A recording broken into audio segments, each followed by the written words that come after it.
ఇండియాలోనే మొదటిగా కరక్కయ్య ద్వారా ఆర్గానిక్ హ్యాండ్ బ్లాక్ ప్రింట్లు అందిస్తున్న ఏకైక స్టోర్ మనో కలంకారీ. మహారాష్ట్ర ఎన్నికలలో బీజేపీ వ్యూహాత్మకంగా అడుగులు వేస్తోంది. ఎలా అయినా మహాపోరులో పట్టు సాధించాలని ప్రయత్నిస్తోంది. ఇందులో భాగంగానే జాతీయ స్థాయిలో గుర్తింపు పొందిన జనసేనాని మహాయుద్ధంలో దింపాలని చూస్తుంది. దీంతో శివసేన వర్సెస్ జనసేనానిగా ఎన్నికల ఫైట్ కనిపిస్తోంది.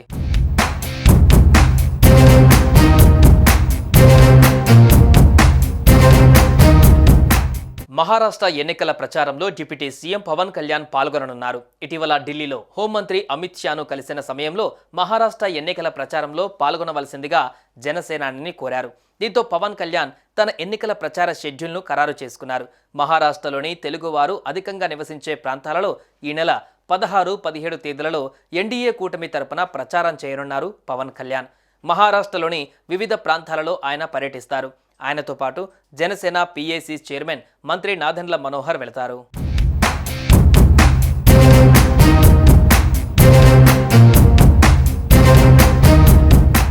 ఎన్డీఏ కూటమిలో కీలకంగా మారిన జనసేన పార్టీ అధినేత పవన్ కళ్యాణ్ను బీజేపీ పూర్తి స్థాయిలో వినియోగించుకుంటుంది. పార్లమెంటు ఎన్నికల సమయంలో తమిళనాడు, కర్ణాటక రాష్ట్రాలలో తెలుగువారు అధికంగా ఉన్న నియోజకవర్గాలలో పలుమార్లు ప్రచారంలోకి పవన్ కళ్యాణ్ను తీసుకువచ్చారు. తాజాగా ఆయన ఆంధ్రప్రదేశ్ అసెంబ్లీ ఎన్నికలలో భారీ విజయం సాధించడమే కాకుండా రాష్ట్ర ఉప ముఖ్యమంత్రి హోదాలో ఉండడంతో త్వరలో జరగబోయే మహారాష్ట్ర ఎన్నికలలో పవన్ కళ్యాణ్ను రంగంలోకి దింపేందుకు ఎన్డీఏ కూటమి ప్రణాళికలు సిద్ధం చేసింది. ఇందులో భాగంగా తెలుగువారు అత్యధికంగా ఉన్న పలు నియోజకవర్గాలలో ఈ నెల 16, 17 తేదీలలో 2 రోజుల పాటు జనసేన అధినేత డిప్యూటీ సీఎం పవన్ కళ్యాణ్ ఎన్నికల ప్రచారంలో పాల్గొననున్నారు. ఈ నెల 20న మహారాష్ట్ర అసెంబ్లీ ఎన్నికలు జరగనున్నాయి.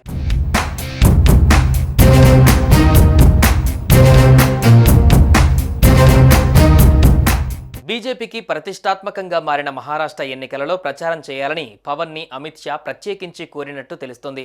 మహారాష్ట్ర ఎన్నికలలో బీజేపీ తరపున పవన్ కళ్యాణ్ ప్రచారం చేస్తే లాభం ఉంటుందని కాషాయ దళం భావిస్తోంది.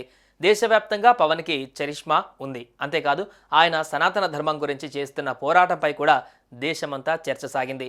మహారాష్ట్ర ఎన్నికలలో కూడా పవన్కి కొత్త ఇమేజ్ ఈ సనాతనవాదంతో ఏర్పడుతుందని భావిస్తున్నారు. మొత్తానికి చూస్తే గతంలో తెలుగు రాష్ట్రాల నుంచి ఇతర ప్రాంతాలకు వెళ్లి ప్రచారం చేసిన వారిలో ఎన్టీఆర్ ప్రముఖంగా కనిపించేవారు. ఆ తర్వాత చంద్రబాబు కూడా అవసరమైన సందర్భాలలో ఇతర రాష్ట్రాలలో ఆయా పార్టీల తరపున ప్రచారం చేసేవారు. ఇప్పుడు పవన్ కళ్యాణ్ కూడా అదే వరుసలో తనదైన శైలిలో చేసే ప్రచారం ద్వారా జాతీయ రాజకీయాలలో తన వంతు పాత్రను పోషిస్తున్నారు అని అంటున్నారు.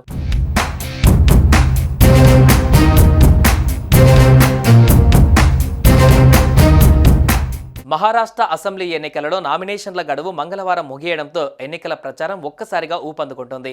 మహాయుతి కూటమి, మహావికాస్ అఘాడీ తమ అగ్రనేతలను ప్రచార బరిలోకి దింపుతున్నాయి. 50కి పైగా బహిరంగ సభలలో బీజేపీ అగ్రనేతలు పాల్గొనేందుకు సన్నాహాలు జరుగుతున్నాయి. ప్రధానమంత్రి నరేంద్ర మోదీ, కేంద్ర హోంమంత్రి అమిత్ షా, ఉత్తరప్రదేశ్ ముఖ్యమంత్రి యోగి ఆదిత్యనాథ్ సహా పలువురు ప్రముఖులు ఈ బహిరంగ సభలలో పాల్గొంటారు. మొన్నటి లోక్సభ ఎన్నికలలో కాంగ్రెస్, శరద్ పవార్, ఉద్ధవ్ ఠాక్రే పార్టీలు కలిసి మహావికాస్ అఘాడీని ఏర్పాటు చేశాయి. మొత్తం 48 స్థానాలకు 30 స్థానాలను కైవసం చేసుకుని తిరుగులేని ఆధిక్యాన్ని ప్రదర్శించాయి. అసెంబ్లీ ఎన్నికలు వస్తే ఇదే ఊపులో రాష్ట్రంలో పాగా వేస్తామనే ధీమాతో ఈ కూటమి ఉంది. మరి జనసేనాని ప్రచారం మహారాష్ట్ర ఎన్నికలపై ఎంత ప్రభావం ఉంటుందో చూడాలి.